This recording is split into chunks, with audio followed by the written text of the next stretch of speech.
आप देख रहे हैं इंडिया न्यूज मध्य प्रदेश छत्तीसगढ़ में आपके साथ तरन्नुम जहां शेख। बुलेटिन की शुरुआत करते हैं। कांग्रेस के बाद अब बीजेपी ने भी मध्य प्रदेश में होने वाले 1 लोकसभा और 3 विधानसभा सीटों पर उपचुनाव के लिए अपने उम्मीदवारों के नाम की घोषणा कर दी है।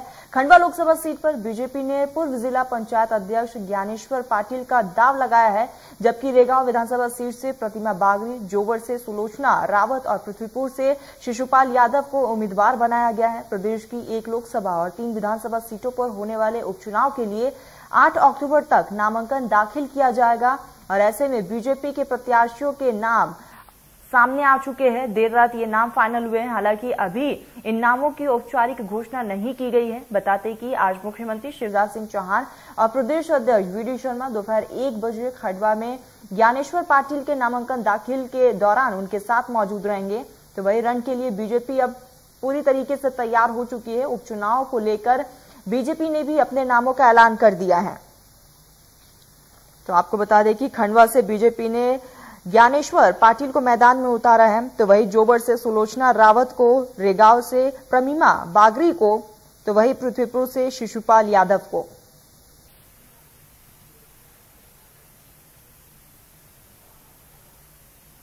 चलिए, तो हमारे साथ कांग्रेस के प्रवक्ता फिरोज सिद्दीकी जी जुड़ चुके हैं। फिरोज जी, आपका बहुत बहुत स्वागत है इंडिया न्यूज मध्य प्रदेश छत्तीसगढ़ में। हेलो फिरोज जी, मेरी आवाज आप तक पहुंच रही है? जी, आ रही है। फिरोज जी, आपका बहुत बहुत स्वागत है इंडिया न्यूज मध्य प्रदेश छत्तीसगढ़ में। जी, शुक्रिया। फिरोज जी, जिस तरीके से यहाँ पर बीजेपी ने 25 साल बाद ओबीसी कार्ड खेला है खंडवा सीट पर, जहां पर सभी की निगाहें टिकी हुई थी, और ऐसे में कांग्रेस ने वहां से राजनारायण सिंह को मैदान में उतारा है, क्या लगता है आपके लिए ये बहुत बड़ी चुनौती होगी? नहीं, देखिए, चुनौती तो भारतीय जनता पार्टी के पास है और भारतीय जनता पार्टी 2 सीट पे तो आयातित उम्मीदवारों को जो टिकट दिया, सुलोचना रावत कांग्रेस से आई है, पृथ्वीपुर में शिशुपाल यादव जो है समाजवादी पार्टी में से आए हैं। तो भारतीय जनता पार्टी तो दयनीय स्थिति में है कि वो मजबूरी में क्या कर सकते हैं। अभी तो उनकी स्थिति ये है जी। जहां तक ज्ञानेश्वर पाटिल को टिकट देने का सवाल है, तो भारतीय जनता पार्टी की मजबूरी थी कि उनको टिकट दिया जाए, क्योंकि वहां उनके समीकरण ही नहीं सेट हो, उनके लोग ही आपस में नहीं मान रहे थे।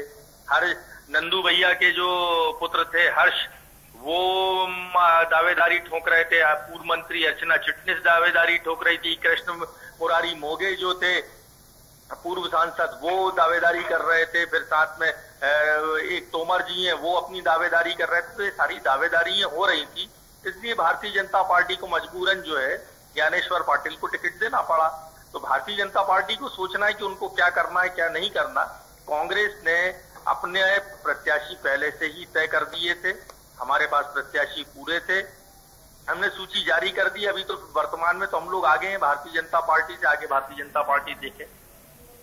जी फिरोज जी, आप हमारे साथ बने रहिए। इसी बीच हमारे साथ बीजेपी के प्रवक्ता नेहा बग्गा जी भी जुड़ चुकी है। नेहा जी, आपका बहुत बहुत स्वागत है इंडिया न्यूज मध्य प्रदेश छत्तीसगढ़ में। जी नमस्कार। नेहा जी, 25 साल बाद जहां पर खंडवा सीट पे सभी की निगाहें टिकी हुई थी और ऐसे में बीजेपी ने ओबीसी कार्ड खेला है और ज्ञानेश्वर पाटिल को मैदान में उतारा है, और ऐसे में कांग्रेस का कहना है कि ये चुनौती बीजेपी के लिए है, हम बिल्कुल तैयार हैं। देखिए, खंडवा के अंदर जो कांग्रेस की हालत हुई है, जो उनके स्वघोषित उम्मीदवार अरुण यादव थे, एन पहले घोषणा के उम्मीदवार, उन्होंने जिस तरीके से अपने आप को विड्रॉ किया है, और जो शेरो शायरी का दौर चला था, आपको भी याद होगा कि खंजर जो जिसने घोपा है वो मित्रों की सूची में से ही कोई है, हम सब जानते हैं। तो ये परिस्थिति तो आज कांग्रेस के अंदर बनी है। कांग्रेस के आला नेता, कांग्रेस का कार्यकर्ता, कांग्रेस के विधायक, उनका भाव क्या है? गायब कमलनाथ है, कांग्रेस अनाथ है। और उसी वजह से जो कद्दावर नेता कांग्रेस पार्टी के हैं अरुण यादव, उनको विड्रॉ करना पड़ा। पर भारतीय जनता पार्टी ने चारों सीटों पर जिन उम्मीदवारों को उतारा है, वो लगातार जनता के संपर्क में रहते हैं, जनता के सुख दुख में साथ में खड़े होते हैं। पर आप दूसरी ओर अगर कांग्रेस के उम्मीदवारों को देखेंगी तो परिवारवाद के अलावा आपको कुछ भी नजर नहीं आएगा। क्या इस प्रकार से कहीं पर भी आपने देखा है, जो इनका राष्ट्रीय नेतृत्व में भी एक परंपरा चली आ रही है कि माता जी बीमार होती हैं तो पुत्र अध्यक्ष बन जाते हैं, पुत्र हटते हैं तो वापस माता जी आ जाती है, फिर माता जी हटती है तो फिर पुत्र आ जाते हैं। वही परंपरा यहाँ पर मध्य प्रदेश में भी चल रही है। अपने बेटों को स्थापित करने के लिए संगठन के पद जो है वो वरिष्ठ नहीं छोड़ पा रहे हैं, और अगर चुनाव होते हैं तो भी वो लोग ही आएंगे जिनके पिता माता किसी न किसी पोजीशन पे एमएलए सांसद रहे हो। तो क्या कार्यकर्ताओं के लिए कोई जगह कांग्रेस पार्टी के अंदर है? कांग्रेस अगर भारतीय जनता पार्टी की बात करेगी तो उनके अपने गिरेबान में झांक कर देखना पड़ेगा। उन्हें देखना पड़ेगा कि उनका मकान पूरा का पूरा शीशे का बना हुआ है। पत्थर उछालने से पहले उन्हें अपने आप को सुरक्षा देनी पड़ेगी।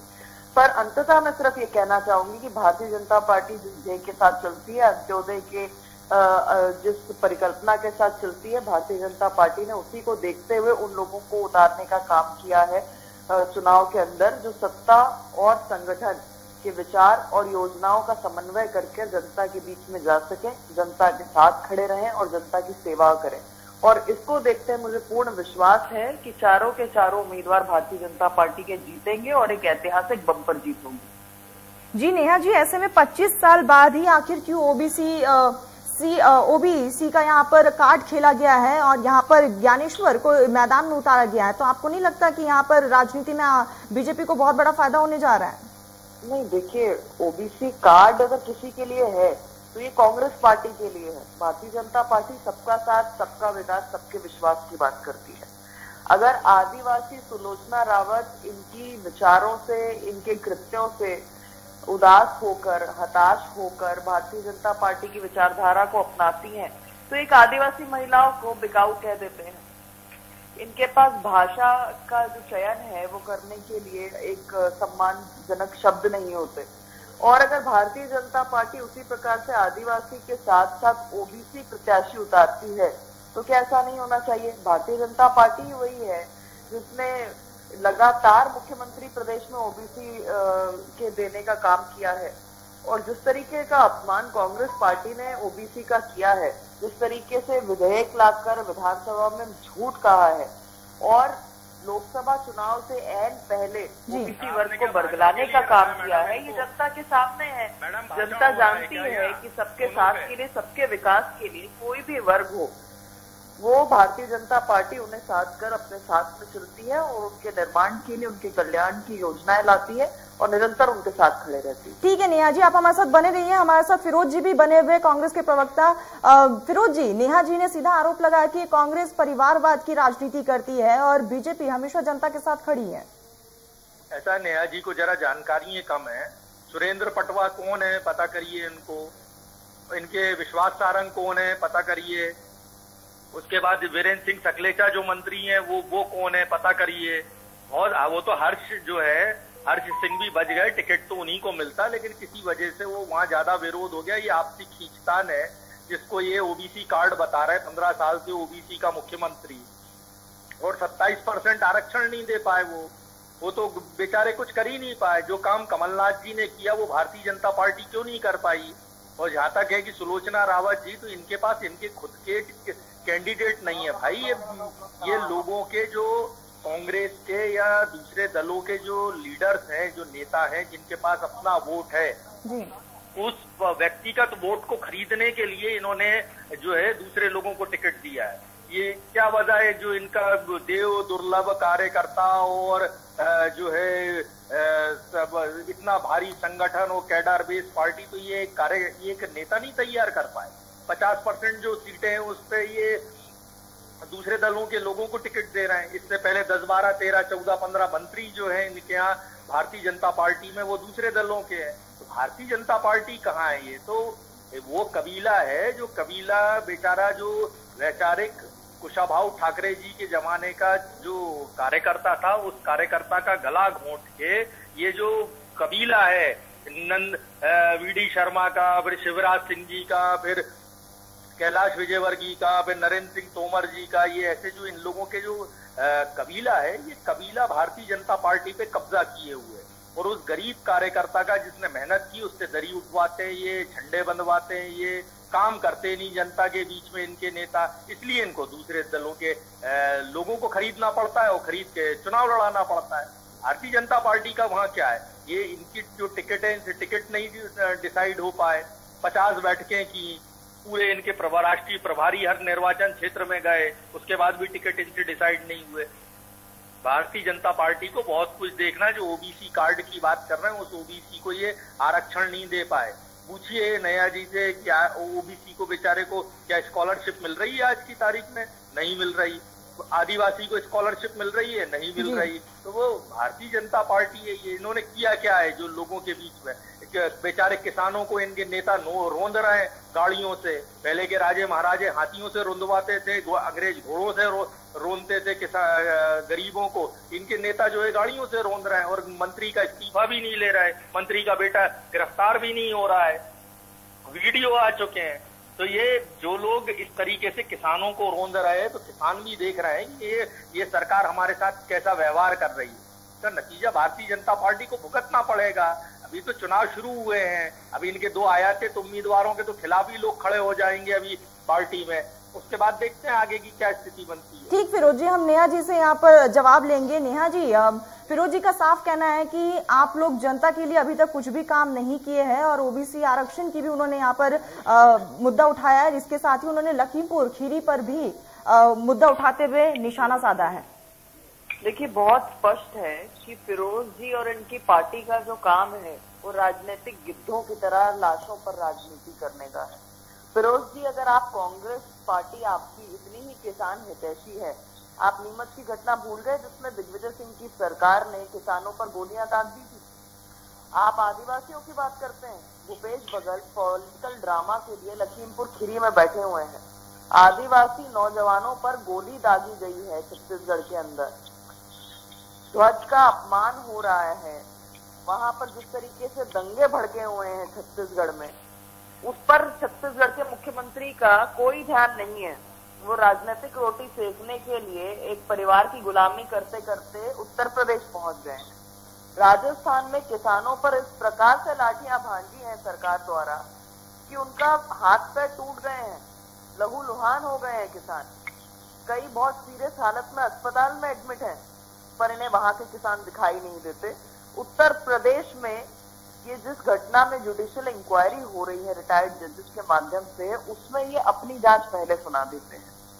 पोस्टमार्टम होता है तो राहुल गांधी कहते हैं कि पोस्टमार्टम सही नहीं है। अब राहुल गांधी कोई डॉक्टर हो गए हैं। तो जिस प्रकार की इनकी हरकतें हैं, ये चुनावी गिद्ध बन जाना, लाशों पर राजनीति करना, ये कोरोना में भी जनता ने खूब देखा। अभी ओबीसी की बात करते हैं। मुझे बताइए कि 70 साल में जिनकी सरकार केंद्र में रही, 45 साल जिनकी सरकार मध्य प्रदेश के अंदर रही, क्यों नहीं ओबीसी आयोग बना पाए? कब बनाइए? ये आयोग मोदी जी के केंद्र में आने के बाद बना। अब सबसे महत्वपूर्ण बात यह है कि चुनाव में जो अभी 4 उपचुनाव हैं, सबसे पहले विड्रॉ करने का काम, सबसे पहले हार मानने का काम किसने किया? चुनाव की तिथियां आने के बाद जिस तरीके से ये विपक्षी एकता कर रहे थे, 4 कंधों पर सवार हो रहे थे, जो बुरी तरीके से फ्लॉप हुई, क्योंकि बुआ ने भी इनके साथ आने से मना कर दिया, और जिस साइकिल को पंचर कर कर आए थे उत्तर प्रदेश के अंदर, उन्होंने भी पंजा रखवाने से मना कर दिया। ये बात अलग है, पर इन्होंने मध्य प्रदेश में ये मान लिया है कि मध्य प्रदेश में अब इनके साथ ना इनका कार्यकर्ता है और ना जनता है। और मैंने आपसे पूर्व में भी कहा कि जो इनके प्रदेश अध्यक्ष हैं, जो इनके संगठन की हालत है, जो जूतम पैजार की परिस्थितियां हैं, एक दिन पहले परसों ही मैं अरुण यादव जी का भी एक स्टेटमेंट सुन रही थी, और उससे पहले हमने लक्ष्मण सिंह जी को भी सुना, सज्जन सिंह वर्मा को भी कई बार सुना है पिछले 3-4 महीनों में। मध्य प्रदेश के नेतृत्व पर जो ये सवाल लगातार इनके विधायक और पूर्व मंत्री उठा रहे हैं, ये स्पष्ट करता है कि कांग्रेस अब उस डायनासोर की तरह हो गई है जो जल्द विलुप्त होने वाली है, क्योंकि इनके जो प्रदेश अध्यक्ष हैं वो विदेश यात्रा पे ही व्यस्त रहते हैं। ठीक है नेहा जी, यहाँ पर अब देखने वाली बात यही होगी कि इस उपचुनाव में जनता किसे चुनती है, ये देखने वाली बात होगी। वक्त की कमी है। फिरोज जी, नेहा जी, अपना कीमती वक्त इंडिया न्यूज मध्य प्रदेश छत्तीसगढ़ को देने के लिए आप दोनों का बहुत बहुत शुक्रिया।